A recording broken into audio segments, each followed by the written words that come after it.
এই পিচ্ছি, পা ধরে বসে আছিস কেন? ওঠ বলছি। তুমি উঠবে না? আমি কেন উঠাবো?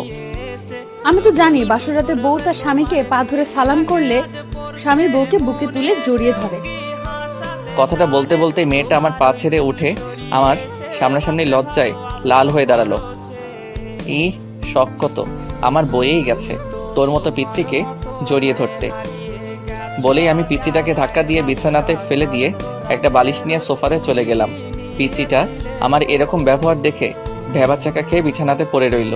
পিচ্ছিটা বিছানা থেকে উঠে এসে বলল, তুমি প্লিজ বিছানাতে গিয়ে শুয়ে পড়ো, আমি না হয় সোফাতে ঘুমাই।